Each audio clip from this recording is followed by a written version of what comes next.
And Priscilla's coming on. And I think we are live. So hi there, my name is Deb. I am the founder of Find Calm Here. We take you from chaos to calm with conversations around topics to help you build practices and structures and habits so that you can find a little bit more calm in your day. Today, we're going to be talking about memoir writing. And we have Carolyn. She's our Find Calm Here community partner for today. I just had a little bit of the feedback from the YouTube, so I think we're good though. Just pause that.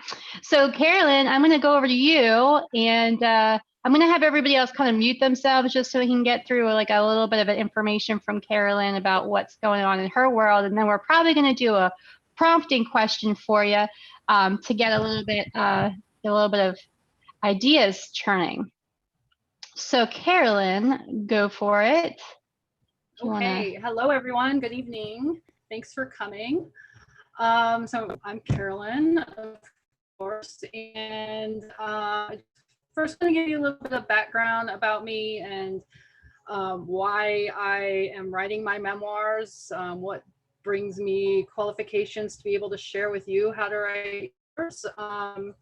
I had been thinking about this as I was putting this workshop together, trying to figure out where the impetus was for my interest in memoirs. And it goes back to a couple of decades ago, to the 90s, when I started working on my family's genealogy. And I was researching a lot of like the dates and names and places, and that was really fun and everything. But I found that I really liked delving into the stories. And so I was seeking out, I was interviewing people to tell stories about their lives. My great grandma, she was still alive. She was like 92 or something when she was telling me a lot of her stories. And I found an old man who went to school with my granddad. So I got his stories about their growing up together. And really didn't do much with my own memoir writing or stories until I started college, which I was an adult when I started college. I was in my late 30s. And so, of course, I had to do a lot of essays. And then I took some philosophy classes where I had to write stories. And so it really took hold actually when I was applying for transfer to Cornell University, and I had to come up with some really good stories to tell to get in. So I really dug into how to write a story, how to make it interesting, how to appeal to how to tell like a life lesson that I learned from this event in my life. So did that, and then throughout courses there, I was doing the same thing. And I ended up in a philosophy course my last semester. And as my project wrote, I can't remember how many pages it was, this 8 to 10 page long mini memoir about my time at Cornell as an adult student. And the themes that I was focusing on were regret for decisions that I had made earlier in my life, and just kind of reconciling that with where I was then at that time, because I was happy about where I was, but also I was thinking, well, if I'd done things differently when I was younger or made different decisions, then I could have taken a different path that could have led me here. It was just, your mind wanders in all kinds of places over regrets and decisions that you made. So doing that, and through a lot of just exercises that I was doing on my own, I found a lot of peace. It had been a struggle a lot of my life to make peace with those decisions that I made early on. And I was able to do that partly through my memoir writing. So I took that a step further 3 years ago and created a website and started putting my memoirs and stories and all my vulnerabilities up for the world of about 50 people in my circle to read. That's I think 80 is the highest readership I've gotten on any of my posts. But I've been doing that since 2017, and I've been, you know, getting better at it. You write more, you get better. You write again, and you keep getting better. And so here I am, and I just want to share with you one of the processes that I've kind of come up with to create stories, to brainstorm ideas, and to connect the stories with epiphanies and make meaning out of your stories and your lives. So that's my background. I'm going to share my screen now because I've got a little simple PowerPoint here. I will say before you do that, though, I want to just comment that you had a lot of information there in your background and history, and it sounded really interesting. I was wondering if anybody, before we went on to like the next step, if anybody had questions or if there's any feedback, then you can always certainly either unmute yourself and let us know, or you can put it in the chat. If you didn't want to come on, you know, to talk about it, or if you just had a quick question, Carolyn can, you know, I'll look at the chat, and as Carolyn's doing the presentation, we'll just go over the questions as we go. Okay. Yeah. Okay, go for it, Carolyn. All right. Actually, before I share my screen, I wanted to ask you guys, and anybody just chime in and chat, or just raise your hand or come off mute. There is a difference between writing your memoir and autobiography. Does anybody know those differences? Or there's a few differences, but just wondering if anybody has an idea. Okay, well, good, because a lot of people don't, and it's important to know the differences. This is where I'll share my screen because I've got a nice bullet point of differences.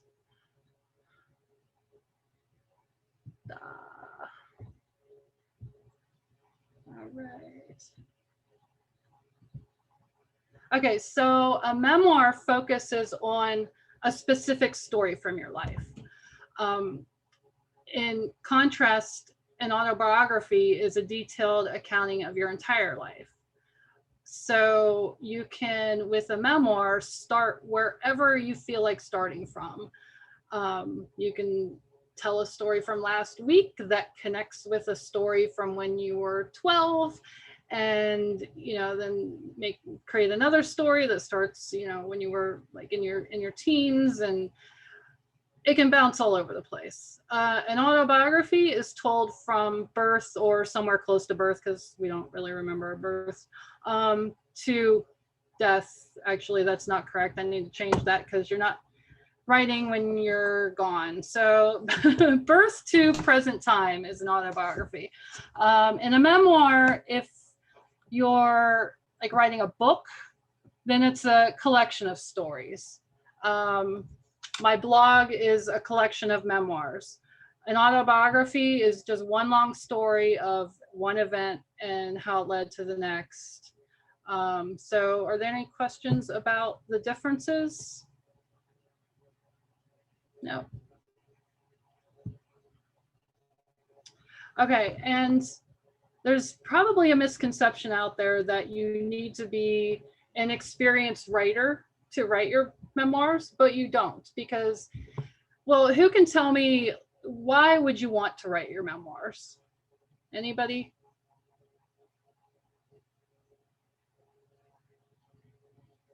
I'll share just real quickly. I'll share, I think, what I had envisioned when I'm thinking about memoirs and what I've done.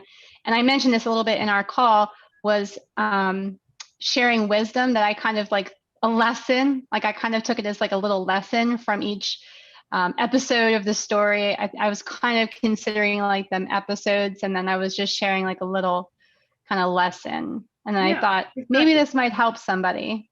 So that's what I was thinking. A lot of times writing memoirs is for ourselves.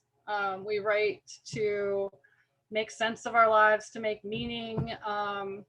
And we can write to share with others. When I write, I find that it's easier to write with the idea that somebody else is going to read it, because it will make, like, I'll write better that way. If I'm just writing for myself, then usually it's just, stream of consciousness kind of journaling writing. But so you don't need experience. You just need to be able to put words together and sentences and, make a coherent story.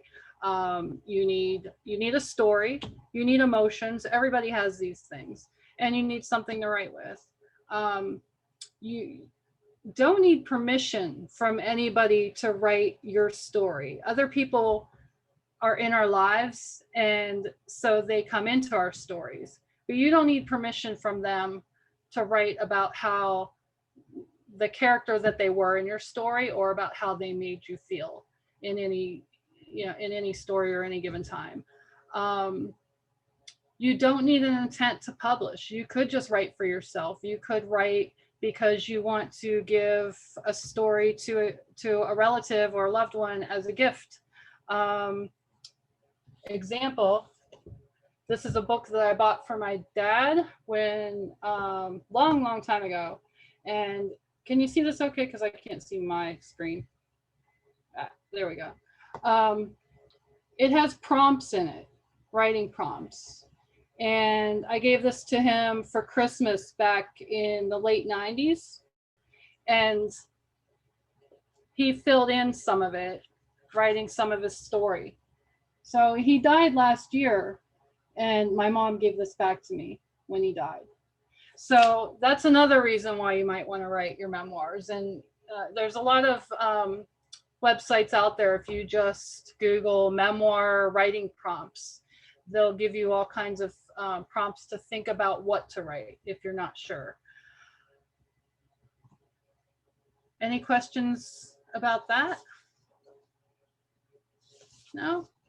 Okay, so if nobody has any questions right now, I did intend this to be a workshop so that you can walk out of here with the start to a memoir. Does that sound good to everybody? Yeah? All right.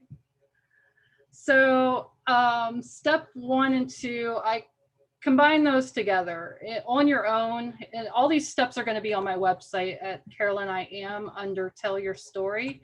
But I put these two together because it's an exercise. When you do it on your own, it's going to be more organic, and you can go from step to step. You don't have to go in a linear fashion like this. But you're going to brainstorm some ideas, some stories to write from your life's memories. And what I want you to do is think about the stories, your memories, where fear or regret played into it.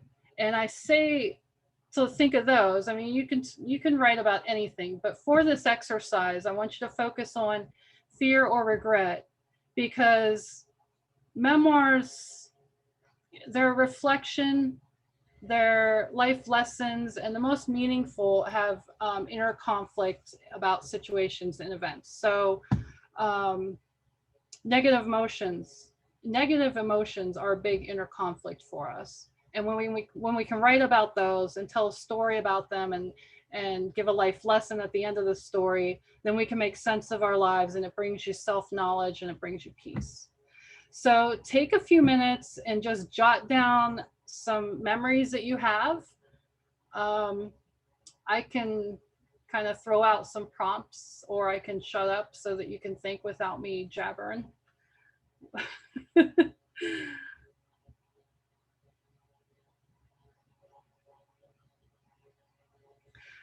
I'm going to click through, and if anybody needs help maybe thinking of, like, if you want some prompts, just kind of raise your hand and I'll.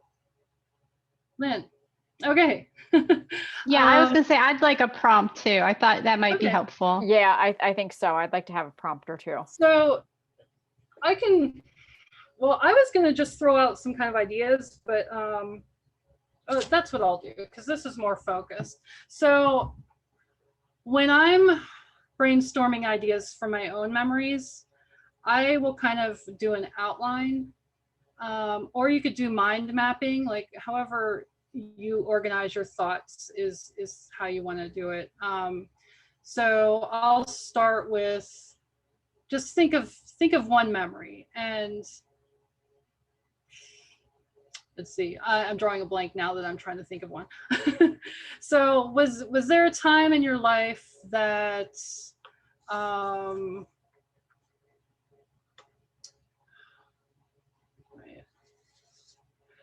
did you ever get lost when you were a kid? That's a fearful situation. Are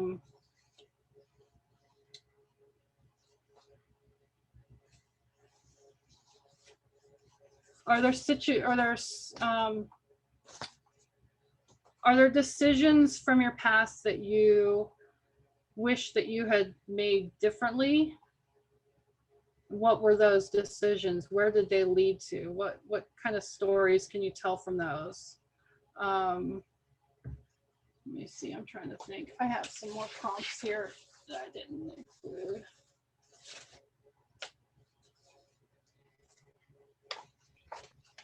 I do have like a couple stories I could share. I was wondering if anybody had a story that's coming to mind as Carolyn is talking that maybe is coming to you about, fear or regret or other things that might be coming to you, because they, like, I could certainly share one, but I wanted to ask if there's any just coming to mind for anybody at the moment, like stories that you had, life experiences, or you learned something. I'm sure everybody's got some things where they face some kind of fear, and then there's a really great story around how what the outcome was and what you learned. Maybe, I don't know. That's where I would go with the example, Carolyn. I don't know if that's helpful. So yeah, it is helpful. I had some prompts and I just lost them, but I found them again.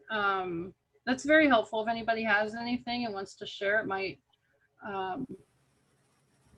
jog somebody else's memory too. But I have had a few that goes way back when I was a teenager in school, and you know how you rush from one class to another, and you'd go back to get your books out of your locker. I was scared to death I'd forget my locker number and my locker combination, and sometimes I still even dream about it. Oh wow. Yeah. Not very often, but sometimes. Sometimes you still dream about it. So that is a fear that stuck with you. Yeah. And it's just a small fear. That's a really good example, because you don't have to come up with something that was like, oh, I was so scared when I jumped out of the plane to go skydiving. It could just be something really simple like that, like just from an everyday occurrence.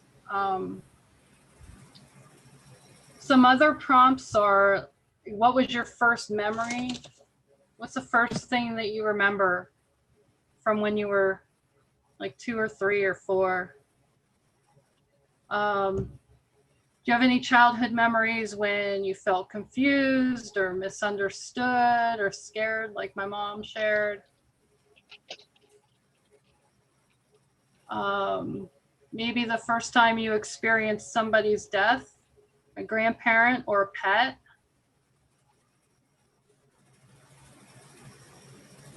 I have a feeling Lynn has some fear stories, because you're a solo traveler, and I know what that's like. I know what the fear can be like. So I think you probably have a lot to pull from with those stories.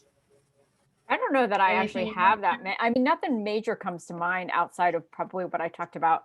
I think probably just when I was talking about solo travel last week, just kind of just being a little bit just unsure. I mean, it was kind of like that nervous, fearful excitement, like going on that first trip and not knowing what to expect. I don't know that I've had anything where I've been like super fearful when I've been traveling. I've been pretty lucky, I think, that way. I've probably had some other things when I've been out hiking with the ex-boyfriend who like to take too many chances on things and be like, where are you taking us? There's probably some stories there, hence he's an ex-boyfriend. But yeah, so I was trying to think of some examples for some of that. Like, I think there was one time coming down, I'll go ahead and share it since I was starting to think about it. We were like rock climbing up in Rocky Mountain National Park, and it's like that type of rock climbing is totally different than kind of the easy stuff. So you're like back in like the back country, and we were just coming down. It was me, him, and his buddy, and we were just coming down off the climb. And you know, rappelling down is can be pretty scary too. But then it like starts, you know, you're up in the mountains in the summer, and it starts to rain, and you have to worry about lightning. I mean, you're up at a high, and this is Colorado, you're up at a high elevation. You need to get your ass down before, you know, because you're a target up there. So I remember just like coming down, being like trying to like get over this boulder field, and just being like, oh my God, I'm either going to get struck by lightning or I'm going to break my ankle. So yeah, you know, I probably have a few stories like that. Yeah. But those would be some of the things that I would probably think about, is just some of the stuff that I've done with the crazy ex-boyfriend. Okay. So that's great. I heard a couple of things in there. When you're brainstorming on your own for stories, when you think of something like Lynn's story about climbing that mountain and the things that you were afraid of, those things that you were afraid of could, if you give us some thought, could lead to similar situations in your life that you were similarly afraid. My mom, Sharon, with her childhood story about being afraid that she was going to forget the locker combination, and it still comes up in her dreams. So I would want to dig into that. Why is it still coming up? What other areas in your life do you like remember that kind of fear that it's still coming up? I'm not trying to sound like a psychologist, but that's like just how I kind of brainstorm to myself. And I'll go through, like, I'll just kind of pick a story. Okay, so there was, Mom, you might be able to help me with this. We went to Cedar Point when I was maybe 5 or 6. And this is a regret story. And I don't think you've ever heard this. So I remember when we were on our way out, we were headed down the concourse to the gate to leave. And there was that game where the guy guesses your weight or your age. And if he guesses wrong, then you get a prize. Well, he guessed wrong for me. I don't remember whether I had him guess my weight or my age, but he guessed wrong, and I got to choose a prize. Is any of this sounding familiar? Yeah. Yeah, really? All right. Well, all the much better. So I remember when I was choosing, you were picking something, you were helping me pick something out. And whatever it was that you thought would be a good choice for me, I didn't really want it. I remember it being, and I might be remembering wrong, but I remember it was like one of those cheap blow up balls, and it looked like an 8-ball from pool. Do you remember that? No? So on the way home, I was probably exhausted and tired, and I'm sitting in the back seat, and I'm starting to feel bad because I didn't pick the toy that you wanted for me. So I was like little girl sitting in the back all the way home from Cedar Point and just feeling all this regret because I didn't pick your toy. And I remember going to bed and just crying my face off because I didn't pick that toy. So it never hurt your feelings at all, though, did it? You've forgotten all about it until this time. Yeah. What did you pick out? I don't remember. It was the ball that was it looked like an 8-ball. Oh, okay. Just like a little pool ball. Okay. So it's not something, that was just a tiny little regret. It's not a big regret. It didn't change my life in any significant way that I could tell. I don't even remember what the other thing was. I picked what I wanted to pick, and I had fun with it until it was no longer any good, and then it went in the trash. But that memory stuck with me all this time. And here's one that you will remember. When you and Dad came to Ithaca and we went to the farmer's market, you remember that, right? Mm-hmm. We were at a vendor that had a bunch of jewelry, a bunch of handmade jewelry. And I was like, oh, I need a new ring. And I had two that I was looking and considering. And you were like, I like the blue and white one. I really liked the other one better. I don't remember what it looked like, but I remember liking that better. And I didn't say anything. But the vendor said, I think that, and she pointed to the one that I liked better. She says, I think this one's you. And I was like, in that moment, remembering Cedar Point. So I was like, no, I'm going to pick the one that my mom wants. So that's a way that you can tie two different stories together. Like you have that inconsequential regret story from when you were little, and tie it to something more recent. And what's the lesson learned from that? Does anyone have a lesson for me?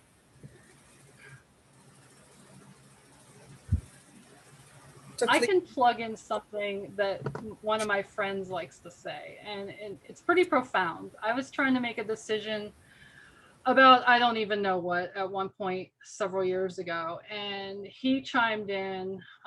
Anybody who's on my Facebook, you'll see him. His name's Andy. He's got big hippie hair. We argue about politics sometimes, like today earlier. And he told me the decision you make will be the right decision.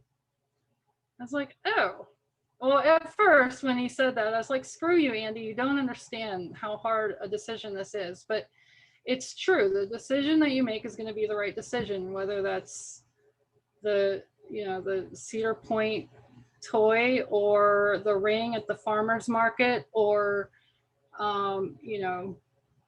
getting married when you're 22. The decision that you make is the right decision. And if you end up with regret about it later, you can look back and think about why it was the right decision. Maybe it wasn't the right decision for all kinds of reasons, but it wasn't the wrong decision for all those reasons as well.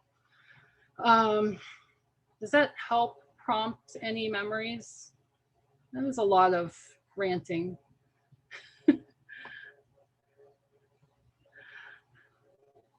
I put some information in the chat there, but I wanted to just reiterate it, that one of the things I liked that I've heard before is everything is for me instead of things happen to me. And that really was a powerful reframe for me a couple years ago, because I remember specifically a conversation that I've had with my mom in the kitchen, and I come home from work and I'm really stressed out. I'm just like, this, all these always happen to me. All these things, these bad things. I just walk out the door and like bad things just come at me, And it took me a long time to like reframe and realize, oh, okay, no, it's like everything can be looked at, and you can create a story out of maybe not every single instant in life, but I mean like out of a lot of amazing things that you go through, because no matter what, if you're making choices and have the thought of doing something scary, then you're challenging yourself. And then the next scary thing is a little bit more, right? The next scary thing is a little bit more. Like you stepped outside today, right? You were scared. Like, let's say, for example, you're afraid to go outside, and then like you stepped outside, and then you walked down to the block, and then you saw your neighbors and waved at them.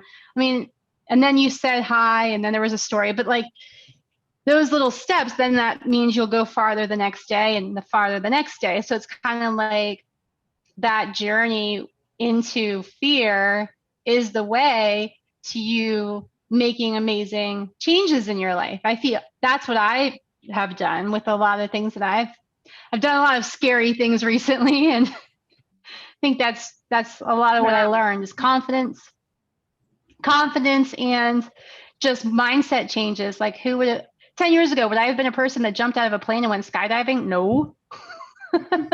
10 years ago, would have I been somebody who would have left a full-time corporate job for like a risky commission-only job? No.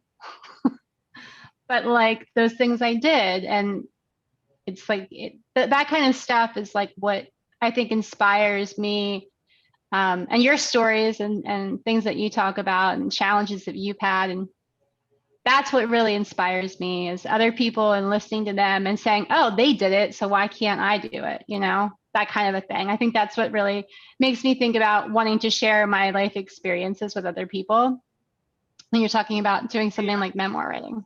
Yeah. Were there any other questions in the chat that I can address? I saw some in there, but let's see. No. I was just making some comments about Lynn's share. And then, yeah, I was just making some comments. If nobody else has any memories you want to share right now, I'd like to go on to the next step. I'd like to get you through at least like the first 4 or 5 steps.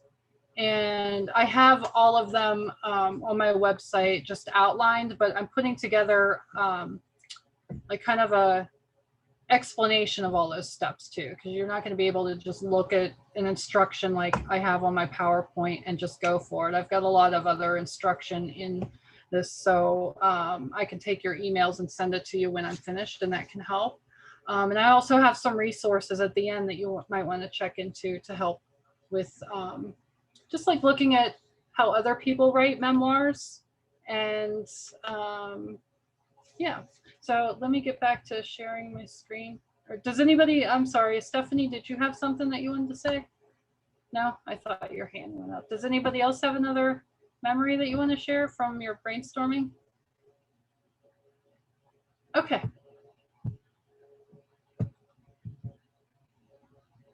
All right. So we were on 3. And if you were able to come up with a lot of different memories, or if you just came up with one, just pick one that you want to write about. Like pick that one story that really resonates with you and you just want to tell it. It should be something that you can easily write about, that you have a lot of memory around.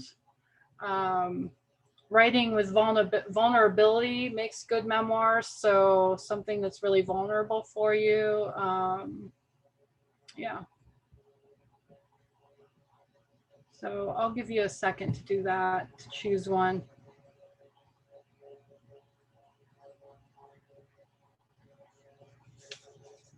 And then when you're ready, write everything that you can about that story. Just jot down like some key words that can prompt you later to go back in and fill it in.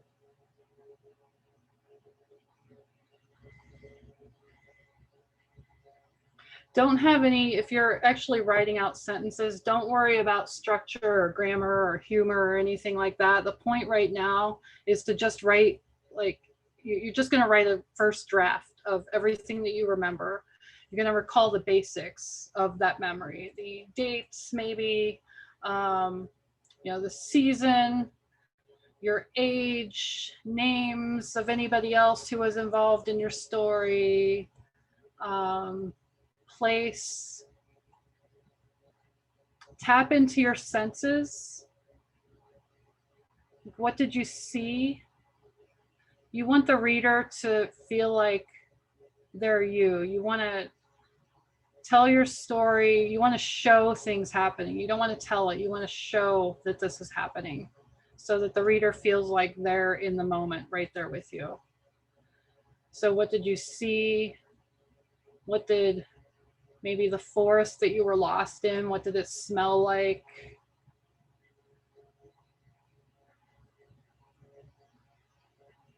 What sounds did you hear?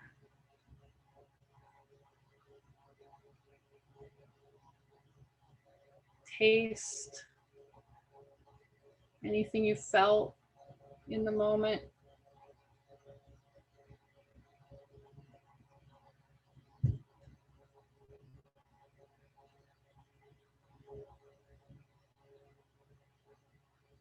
And then as you're writing, if you have any other thoughts, relevant thoughts that are they don't even have to be about that story itself.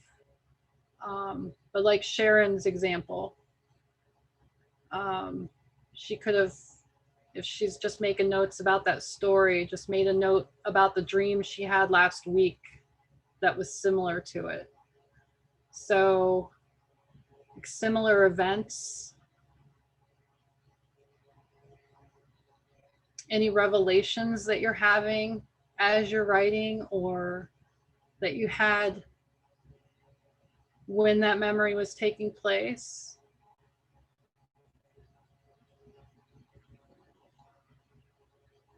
If you're writing about regret, you can make notes about similar times in your life that you would have made different choices and possibly had better or worse outcomes. Just kind of brainstorm those things as you're writing. And the possibilities are really as endless. The possibilities of connection are really as endless as the threads of all of our lives. So you could go on and on.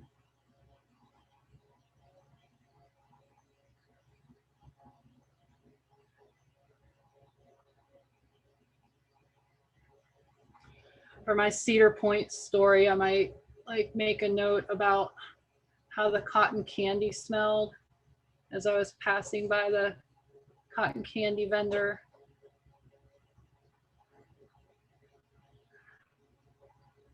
Or maybe how proud I felt when I won because I tricked the guy. He couldn't guess how much I weighed.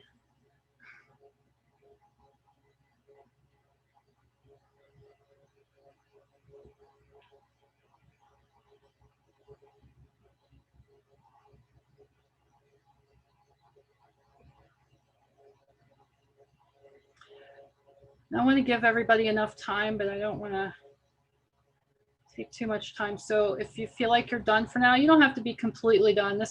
I want this to go on after this workshop. We're not going to get through everything today, and you're not going to have a complete story today. So does everybody have a good amount written that they're happy with? Yeah? Okay. So how was that for everyone? Anyone want to tell me what you were thinking as you were writing?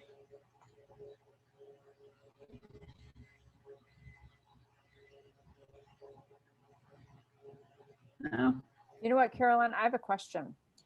Sure. I have a question as to like why you focus on something like fear or regret instead of something happy. Just curious. That's a good question. So your memoirs can be about any emotion, anything you want to write about. I encourage you to write about the happy stuff, obviously. It's part of your life and you want to relay those happy moments. It's just fear and regret. They're two very common emotions, and everybody, I think, has a lot of those stories. So, and it's easy. I think they're easier to write about too. Like a lot of the songs that you hear, they're not, there's a lot more angsty songs than happy songs out there. So I feel like as you're digging into your emotions and how you think and feel, it's just easier to pull stuff out that is from those darker, vulnerable places. And it makes for a really good story when you learn something from it. Okay. And you can always connect those happy stories to the negative emotion stories. There's so many ways to do this. I'm just really touching on one. Sure. Okay. Okay. Okay, so we'll move on to the next step. Okay, so the next step would be reading about what you've written and just kind of reflecting on it. I often, once I get through that process, I will get up and go do something, some kind of mindless physical activity, because it can stimulate a lot of thought about what you've written. Like I'll go clean or run or take a shower, put it away for an hour a day, whatever. And then when I come back to it, and read what I've written, I'll sometimes have a lot of new thoughts, but more often than not, I'm making connections between all those little side notes that I made and the story itself. Epiphany plays a huge role in storytelling about your life in memoirs. So for kind of a shortcut, well, let me go back to epiphany. Everybody's had epiphanies, like when you're in the shower, like, oh my God, I didn't think of this before. I understand it now. So those are the kinds of things that you can apply to these stories in your life to make sense of them. And for a shortcut, I came up with some quotes. Let's see, control. Okay, so there's 5 fear quotes and 5 regret quotes. Whatever theme you're writing about, just see if one of those quotes kind of resonates with your story and how you feel about it. For the purpose of the exercise, it doesn't have to be a complete tight fit. Just pick something that is close. Hey, Carolyn, I don't see the quotes on the screen. I just see PowerPoint. Okay. Yeah. I'm sorry. I think, okay, let me see, new share. Here we go. How's that? Yep, now it's there. All right. Thank you. So these quotes, I mean, you can use a quote for your life lesson. I get a lot of value out of the wise things that people have said in the past, and make it my own. I also do a lot with song lyrics, and of course my own epiphanies about the connections between events and things.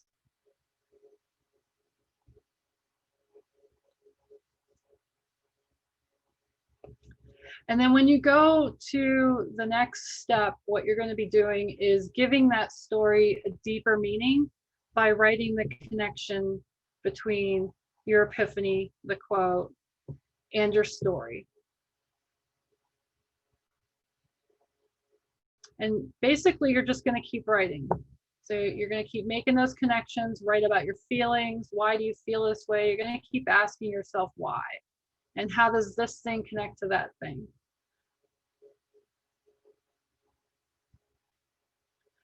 These things really get the juices flowing about the story. It's what makes it a memoir. It's not just a telling of what happened. That's very important. And when you get through all of this, just throwing everything in this document that you're thinking of about the story, then you come back and make the story, you put it in story form and make your, you go from grabbing the interest of the reader to building up to that conflict, and then how you resolve the conflict, and ending up with your life lesson.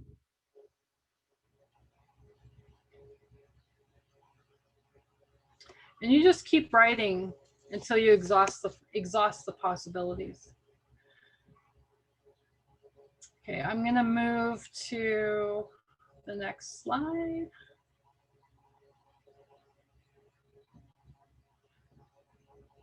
These quotes are up on my website too, if you wanted to use them later.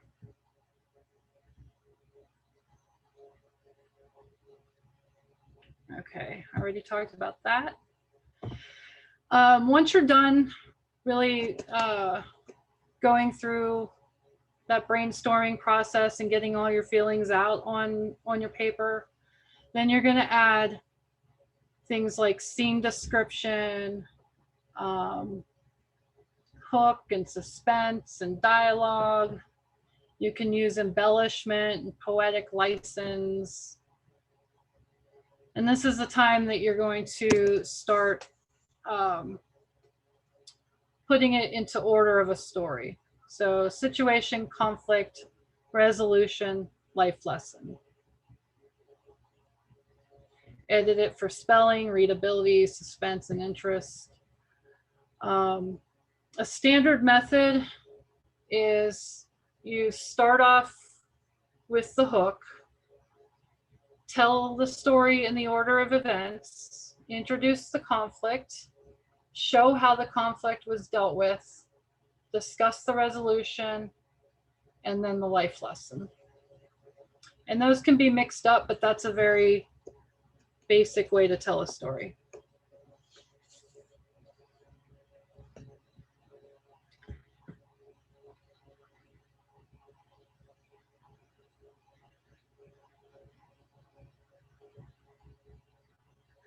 And then the last step is to give your memoir a title. So you would just, I'm not always really good at coming up with good titles. Some of them are kind of lame, but you want to consider the themes that you touched on. Maybe use a short phrase that you had in your story. Clever is always good to grab attention so that people will want to read it. I'm not always so clever in my titles, so you could use a little bit of help. So again, these are all on my website, carolineiam.com at Tell Your Story. And I'm going to have a document that explains all of these steps in more depth than what we went into today even. So you can either put your email in the chat if you want that, or you can, there's a link for registering on my website to get it. And I'll send that to you as soon as it's complete. It's almost complete. And then the last slide I have, well, before I move on to that, does anybody have any questions about what I went through, the process? And I just want to mention we did talk about putting some follow-up things, resources in the Find Calm Here community. So that will be something, if you're in the Find Calm Here community already, that will be where these resources will be accessible as well. So just want to mention that. I have some more resources, or I have resources here. So that's my website. And then Laura Weldon, she writes a lot of really good memoirs. She's a published poet. She has taught memoir writing in the Cleveland public libraries before COVID. And she's received awards for her writing. So she is a really good resource. You just go to her website. That's the exact link. But if you go to her website and click on the tag memoir, it'll bring up all of her memoirs. And then some other resources I would recommend are, there are a ton of memoir writing resources out there. Like there are just so many. So it's easy to just Google and find a lot of good tips. I would start there. I would also, if you're really serious about really delving into writing your memoirs, if you want to do something like Deb wants to do, like write a book, I would recommend getting a good book. Learn some creative writing, take a class on creative writing, because a lot of creative fictional writing, those lessons apply to memoir writing as well. The Norton Field Guide to Writing, it's my Bible. I'm gonna make sure that you can see this. Yeah, I've had this for years. It's thick. It's got everything you need to know about writing in it. So I would recommend that. You can find it on Amazon really cheap. Prompts. You don't have to actually buy a book like I bought from my dad. You can find prompts on, just Google memoir writing prompts and a lot will come up. Read memoirs. I'm reading this one right now. Read memoirs so that you can get used to the style that people use, and we'll see different people's styles. Not everybody has the same style. Anything to really expand your mind. Any kind of book or TED Talks, podcasts, anything that will expand your mind to think different ways, think about making the connections. I recommend anything like that. I listen to a lot of TED Talks. I listen to a couple of Stoicism podcasts. The Science of Happiness or it's not called The Science of Happiness. It's the Happiness Institute at Berkeley. They have Facebook pages, a website, a podcast, and there are always really good prompts that can lead you to thinking about things in a different way and finding a lot of happiness, which I've found helps me tell a lot of the stories, the happy stories and the not so happy stories.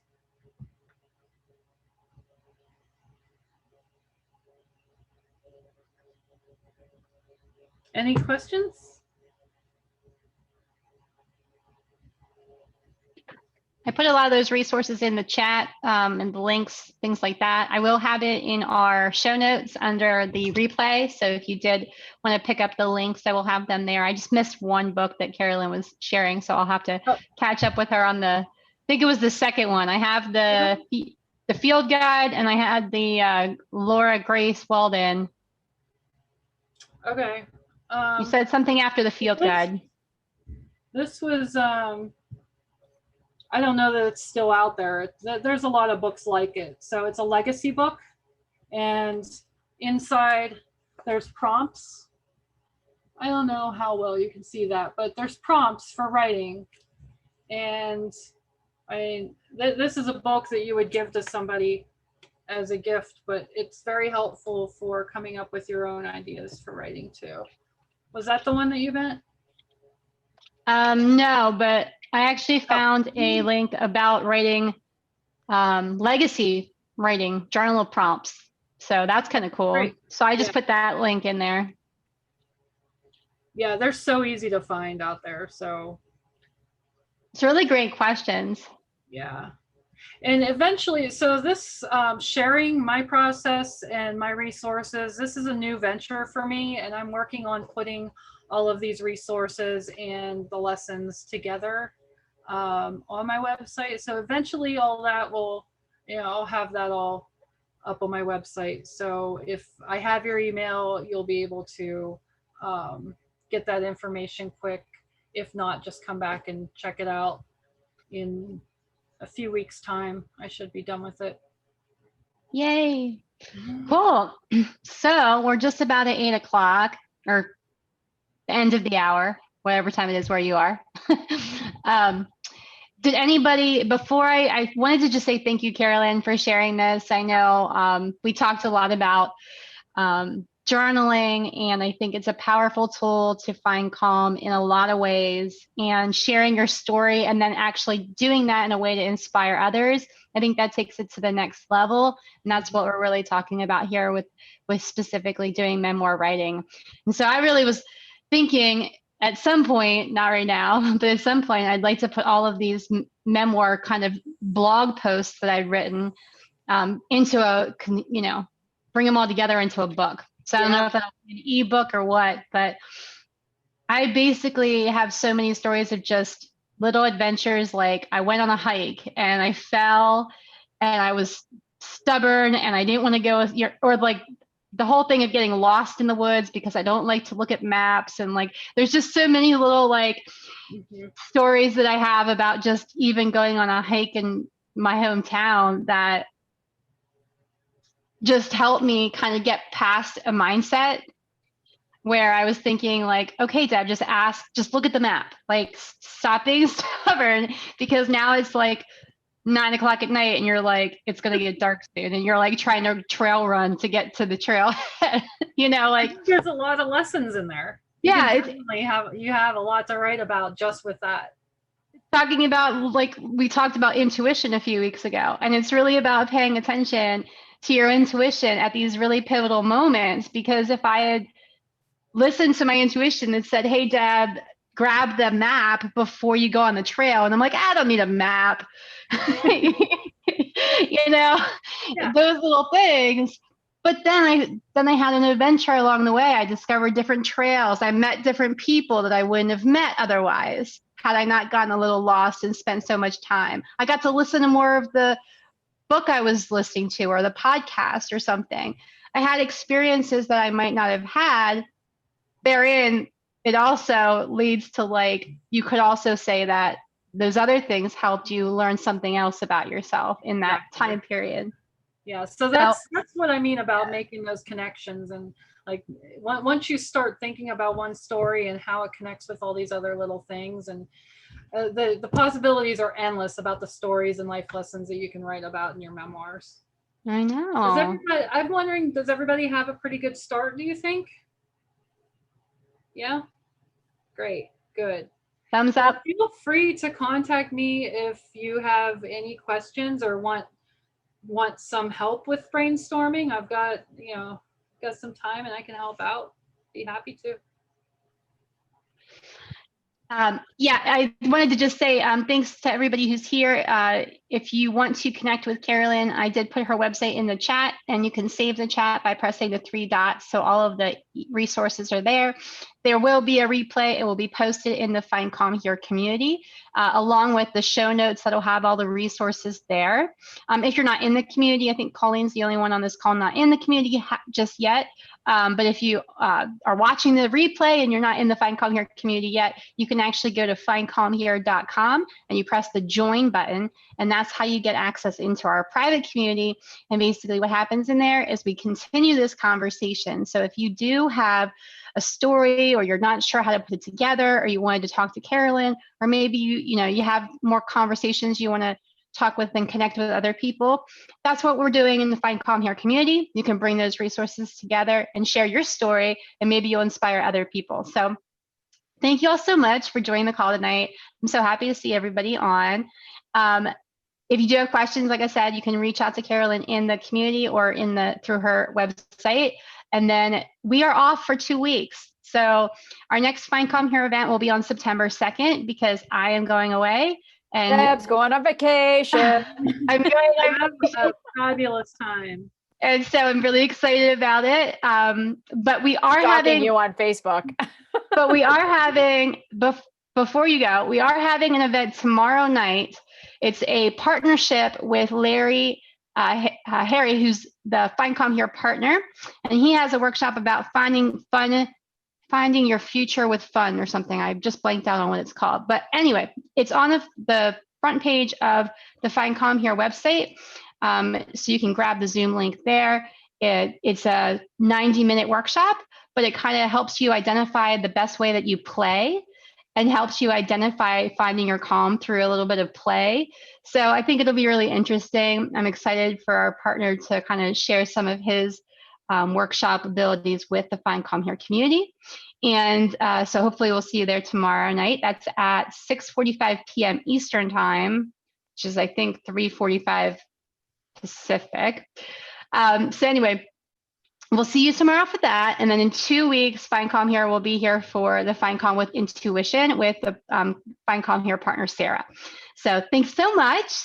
Hope you guys have a nice evening, a nice weekend, and we'll see you soon. Thanks, Deb. Enjoy your Bye. trip. Thank you. Bye.